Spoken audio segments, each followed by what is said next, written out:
Bénis-le, Jésus. Gloire à Dieu. Amen. Gloire à Dieu. Amen. J'ai besoin de la grâce de Dieu. J'ai mon copain qui va rentrer à l'école publique cette année. Il faudrait qu'il me présente devant Dieu. Alléluia. On le fait ensemble. La gloire au Dieu, encore merci. Merci encore pour ta grâce, merci pour tes bienfaits. Merci pour ces témoignages, Dios Papa. Sauveur, pour tout ce qui s'est fait maintenant. D'écouter ta parole, mon Christ. Celle qui pénètre les cœurs, mon Alléluia. Jésus. Celle qui transforme les vies, mon Sauveur. De nouveau te présenter ton messager, celui que tu as choisi, celui que tu as oué, mon Christ. Merci de lui donner cette liberté, de l'utiliser comme bon te semble, mon Christ. Et à toi toute la gloire, Sauveur. Amen. Amen. Gloire à Dieu. Gloire à Dieu. Que son nom soit béni. Écoutez, je vais être franc avec vous. Ça fait quelques jours que je sais que je dois faire la réunion. Et puis, j'ai cherché de mon côté. Et puis, le Seigneur, il me donnait des pensées à gauche, à droite. Mais voilà, cet après-midi, il n'y avait pas de gauche, il n'y avait pas de droite. Je lisais des histoires de la parole de Dieu. Je demandais au Seigneur un message et je ne l'ai pas. Et puis en regardant tout à l'heure un petit peu, là, tout de suite, là, dans Juge 3, verset 20, il dit « J'ai une parole de Dieu ». Eh bien, je voudrais te le dire comme ça, j'ai pas de message, mais j'ai une parole de Dieu. Parce que c'est une parole de Dieu qui peut changer ta vie. C'est pas un message, excusez-moi. Je veux pas faire mieux que mes copains qui viennent prêcher la parole de Dieu, non. Moi, je suis un jeune ministère, je viens d'être reconnu cette année. Ben, je voudrais te dire ça, si tu t'attends à un message, il faut venir plus tard. Mais là, j'ai une parole de Dieu pour toi. Amen. Je voudrais que tu fasses ça, que tu réalises dans ton cœur, que tu fermes les yeux charnels et que tu ouvres les yeux de ton cœur. Ecclésiaste 7 au verset 13. Regarde l'œuvre de Dieu. Je voudrais que tu fasses un petit récapitulatif de ta vie. Je réfléchissais un petit peu au témoignage. Il y a de tout dans les témoignages là. Moi, le premier, c'est mon frère. C'était un garçon qui était très gentil. Il se droguait pas. Il fumait la cigarette. Et il a aimé jouer au jeu. Mais lui, s'est jamais drogué. Il n'a jamais été trop loin dans le monde. Par contre, moi, j'étais l'opposé. Je me suis drogué. J'ai fait des choses inimaginables, drogue dure. Et puis, j'ai été élevé d'une manière pareille que lui. Mon père, il nous donnait tout ce qu'on voulait. Et puis, ça allait pas. Il y a un autre frère, c'est le garçon le plus gentil du monde. Pour moi, c'est comme ça. C'est Steve, vous avez vu, il est dans le confinement. C'est des garçons que, voilà, ils n'avaient pas besoin de Dieu sur le papier, eux. Oui, mais un jour, parce qu'il y a eu une réflexion dans son cœur, alors il s'est passé des choses, et puis aujourd'hui, il a ouvert la petite boîte aux lettres, là, puis Dieu a déposé quelque chose dedans. Aujourd'hui, c'est un chrétien. Aujourd'hui, il marche pour Dieu, et puis quand il témoigne, ça se sent que c'est vrai, que c'est bon. Comme tous les frères, bien sûr. Il disait que lui, le dimanche, il allait au marché, il allait faire 500 millions. Il ne sait pas, lui, le dimanche, l'affaire qu'il a fait là. Il a fait la plus belle affaire qu'on puisse y avoir. C'est donner sa vie à Dieu. Aujourd'hui, c'est tout le foyer qui appartient à Dieu. Mon petit cousin Coco, là. Ben oui, moi je le connais, je me suis drogué avec lui. On faisait les 400 coups ensemble. Et puis, je vous le dis en vérité, il n'y avait plus de limite. Le foyer était détruit. Elle était chrétienne, Zinda, elle combattait de son côté. Oui, mais un jour, il a été invité à une réunion. Tu sais où c'était là? C'est dans le plus grand des restaurants. On est à l'Ariane, en dessous un immeuble. À Nice, il y a peut-être des plus beaux endroits, mais je voudrais vous le dire ça. Tu es dans le meilleur des restaurants. Sur la Côte d'Azur, il y a des restaurants. Le grand cuistot qui s'appelle Jésus, il est en train de préparer un plat pour toi. Les meilleures succulences pour toi. Mais ça, c'est conditionnel. Il faut que tu l'ouvres la porte de ton cœur. Amen. Voilà. Il dit que rien n'est impossible à Dieu. Michel, il vous a chanté un cantique, il ne sait pas chanter. Zinda, il est comme moi, c'est une catastrophe. Mais vous avez vu comment c'était bon? Encore ce qui est impossible à l'homme est possible à Dieu. Amen. Une prière, Seigneur, dans son petit chalet, Seigneur, voilà, fais-le. Fais-le, pas une grande prière, fais-le. C'est un dealer de drogue, il nous vendait la drogue, lui. Toutes les drogues. Bah aujourd'hui, on est ensemble, nous, et on vient faire des réunions. Alléluia. Vous voulez voir des choses que vous n'avez jamais vues? Eh ben, faites des choses que vous n'avez jamais fait. Il ne faut pas les faire à moitié. Et je lisais ça là, tout de suite là. La Bible elle dit dans Luc 10 au verset 17, on l'appelle le jeune homme riche. Et il arrive au pied de Jésus. Il dit, bon maître, que dois-je faire pour hériter de la vie éternelle? Et puis, quand il parle, il dit, suis les commandements. Il dit, regarde. Tu ne commettras, tu connais les commandements. Tu ne commettras point d'adultère. Tu ne tueras point. Tu ne déroberas point. Tu ne diras pas de faux témoignages. Tu ne feras de tort à personne. Honore ton père, honore ta mère. Il lui dit 5 commandements sur 10. Et il le laisse comme ça. Ben parce que je voudrais te dire ça. Faut pas faire les choses à moitié, hein. Si tu fais les choses à moitié, je te le dis, ça marchera pas. Mais alors par contre, si tu veux les faire à 100%. Écoute-moi, tu peux repartir de ce lieu en étant une chrétienne, un chrétien, que tu sois avancé en âge, que tu sois jeune. Seigneur, c'est comme ça, c'est la parole de Dieu qui prend vie dans les cœurs. Mais ça, c'est conditionnel. Seigneur, moi, je peux rien, mais toi, tu peux tout. Amen. Par contre, toi, fais les choses à fond. J'ai un copain, moi, Zinda, il revenait à Dieu, et puis ça n'allait pas. Et puis il a essayé une fois, il a essayé une deuxième fois, il a essayé une troisième fois, puis ça ne marchait pas. Et puis l'année dernière, dans un séminaire, il est revenu à Dieu. Et il a dit ça. Il a dit, Seigneur, je ne vais pas faire une promesse, je t'en ai fait, ça n'a pas marché. Mais par contre, ce que je vais essayer, c'est ma part à moi. C'est la mienne de part.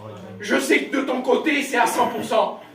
Je ne ferai plus à 50% parce que je gardais un petit peu 50, il me disait, Tonino, il me disait, je gardais 50% pour moi et 50% pour Dieu. Alors il dit, je marchais bien pendant un temps, mais dès qu'il y arrivait les problèmes, les difficultés, eh ben je tombais, et puis j'arrivais plus à me relever. Alors il dit, maintenant, ce coup-ci, il dit, j'en ai marre. Il dit, je vais donner 100%. Amen. Alors vous savez ce qui se passe? Aujourd'hui, ça fait 1 an qu'il est avec nous, on ne se décolle pas. Là, il a été obligé de partir. Il est venu avec les copines, j'étais avec lui à Gap et à Manos. On est venu passer un mois là. Et puis il a été obligé de repartir à Paris par un cas. C'est sa belle-sœur, sa belle-fille Estève. Et elle est malade. Donc il a été obligé de repartir là-bas. Et puis il est là-bas, il est en train d'aller partout témoigner, chanter. Il fait tout ce que son bras trouve à faire, parce que la Bible dit que tout ce que ta main trouve à faire, alors fais-le.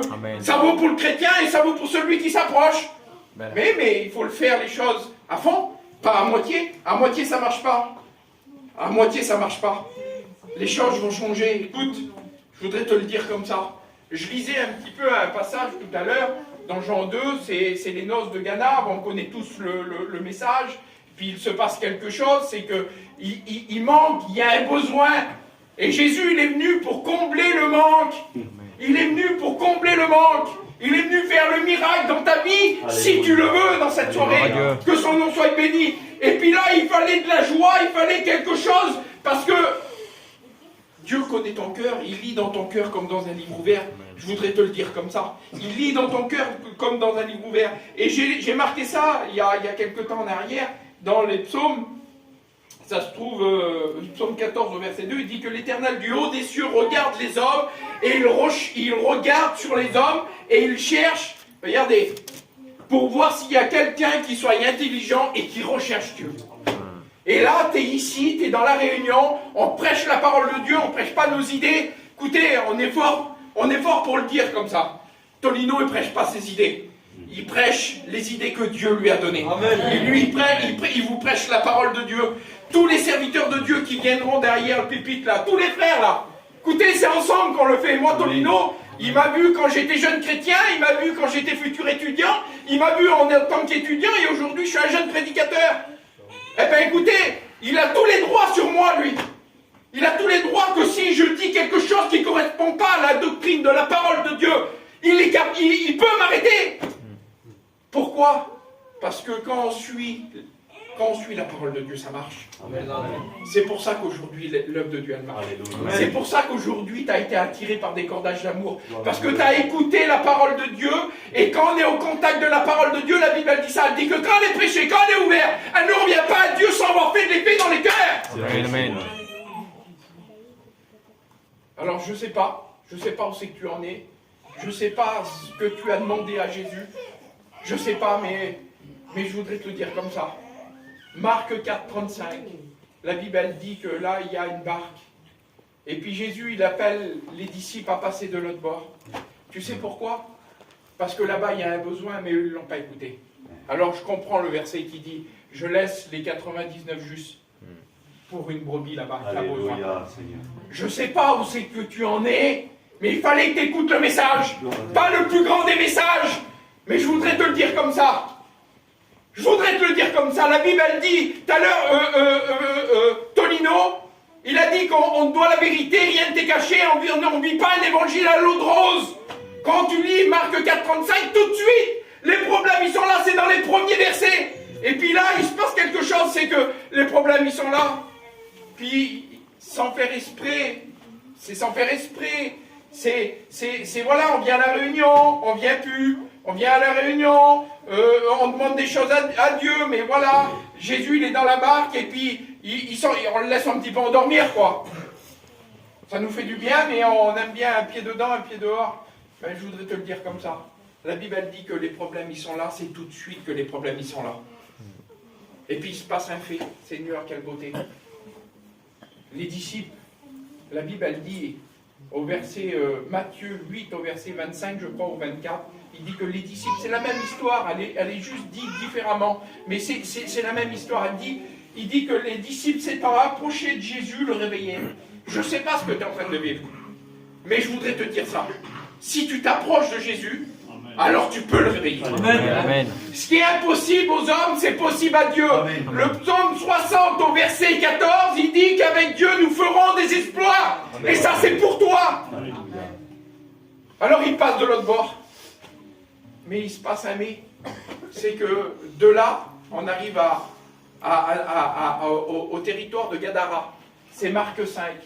Jésus, il n'est pas descendu de la barque. La Bible, elle dit ça, elle dit que quand Jésus n'a pas encore posé le pied à terre, il vient quelqu'un, possédé d'un esprit impur, la Bible, elle dit, il vient se jeter à ses genoux.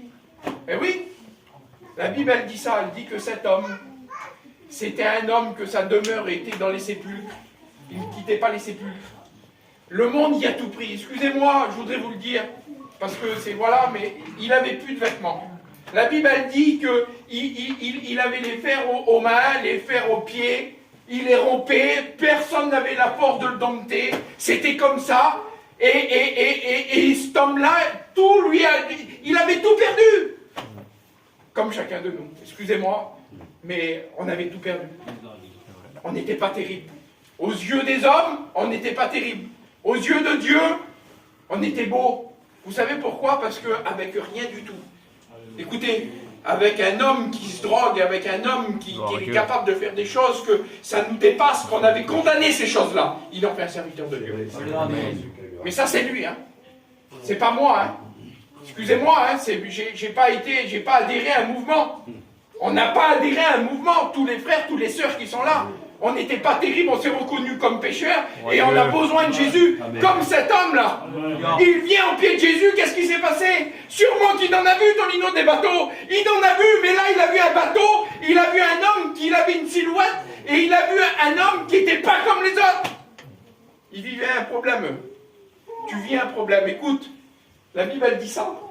Elle dit que quand ils ont les problèmes à Marc 4,35, il dit que Jésus, s'étant réveillé, se leva, menaçant le vent et la mer, menaçant le problème. Il se lève, lui, dans ta vie, parce que lui, il est Dieu, il a tout pouvoir.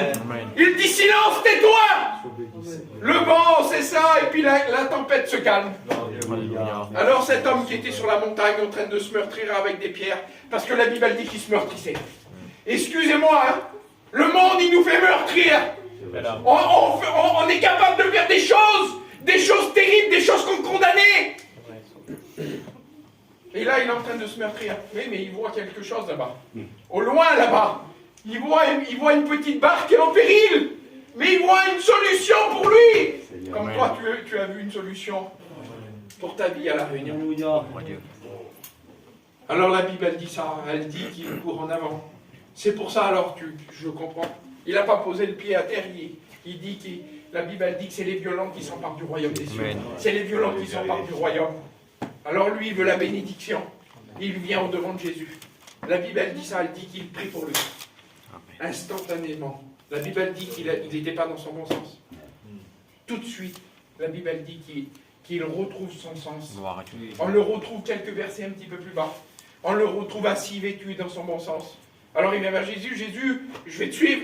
Il dit non, non, c'est le témoignage du chrétien, de la chrétienne, ça. Retourne vers les tiens et tu dis tout ce que le Seigneur il a fait pour toi. Alors il retourne vers les siens. Vous savez que le diable, l'ennemi de notre âme, il voulait l'isoler pour qu'il se fasse du mal, pour qu'il se mette fin à sa vie. Non, lui, il le renvoie vers les siens, dans son bon sens. Parce que c'est le Dieu qu'on prêche. C'est le Dieu qu'on prêche et c'est le Dieu qui sera prêché toute notre vie jusqu'à temps qu'il revienne. C'est lui qui a une solution pour ta vie. Mais c'est pas facile. La Bible elle dit que c'est les violents qui s'emparent du royaume des cieux. Marc 10, au verset 46, la Bible elle dit que Bartimée, il vivait une situation depuis un certain temps. Et puis là, il est au bord du chemin. Il n'est pas dans le chemin, hein. Il est au bord du chemin. Mais ayant entendu parler que c'était Jésus qui passait, Fils de David, aie pitié de moi, que tu puisses le faire dans cette soirée. Écoute, fais-le. Je t'en supplie, fais arrêter Jésus sur ta vie. Au verset 49, il se passe quelque chose. Qu'est-ce qui se passe? Jésus s'arrête. Il s'arrête sur sa vie. Alors lui dit, bon, parce qu'il faut ta part aussi. La Bible dit qu'il était revêtu, le monde l'avait revêtu d'un manteau. La Bible dit que d'un bond, il jeta son manteau et il se leva. Et là, à ce moment-là, on retrouve Jésus. On retrouve Bartimée. On le retrouve dans le chemin. On prie le Seigneur. Amen. On prie le Seigneur. Que son nom soit béni. J'arrête sur un verset. Isaïe 42, verset 16. C'est pour toi, ça. Je ferai marcher les aveugles sur un chemin qu'ils ne connaissent pas. Amen. Je les conduirai par des sentiers qu'ils ignorent. Je change devant eux les ténèbres en lumière. Amen. Et les endroits tortueux en plaine. Voilà ce que je ferai, je les abandonnerai point. C'est ce que le Dieu qui est prêché. À Dieu la gloire. Amen. Je veux louer et bénir ton nom, Seigneur. Je veux te dire merci, merci pour la parole de Dieu, peut-être mal dit, mal exprimée, Seigneur. Mais c'est ta parole qui prime. Et moi, maintenant, j'ai annoncé le conseil de ta parole et c'est le Saint-Esprit qui prend le relais. Seigneur, tu passes dans les rangs. C'est toi qui combats de péché, de justice, de jugement. Seigneur, tu tends tes mains sur l'auditoire. Et je voudrais faire un appel. Peut-être que tu es venu